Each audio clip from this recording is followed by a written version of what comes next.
কয়েকদিনের প্রাণঘাতী সংঘাতের পর ধারণা করা হচ্ছিল পরিস্থিতি অনেকটা স্বাভাবিক পর্যায়ে চলে এসেছে, কিন্তু এর মধ্যেই আবারও থমথমে পরিস্থিতি তৈরি হয়েছে। সবকিছু উপেক্ষা করে আবারও রাস্তায় নেমেছে রাজশাহী বিশ্ববিদ্যালয়ের শিক্ষার্থীদের একাংশ।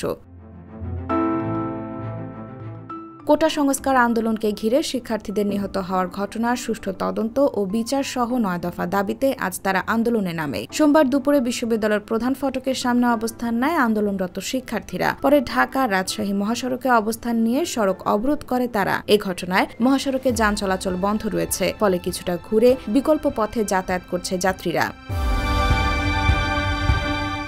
শিক্ষার্থীরা জানান, তারা একটি মিছিল নিয়ে ক্যাম্পাস সংলগ্ন সড়ক প্রদক্ষিণ করে এরপর সেখানে বিক্ষোভ শুরু করেন। তাদের দাবি আদায় না হওয়া পর্যন্ত ধারাবাহিকভাবে চালিয়ে যাওয়ার কথা জানান। এদিকে শিক্ষার্থীদের এ আন্দোলন ঘিরে সতর্ক অবস্থানে রয়েছে বিজিবি, পুলিশ। পুরো কর্মসূচি পর্যবেক্ষণ করছে প্রশাসন।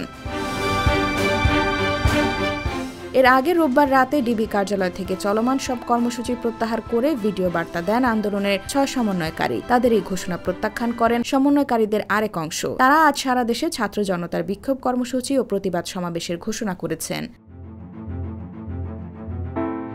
IBTV USA, new York.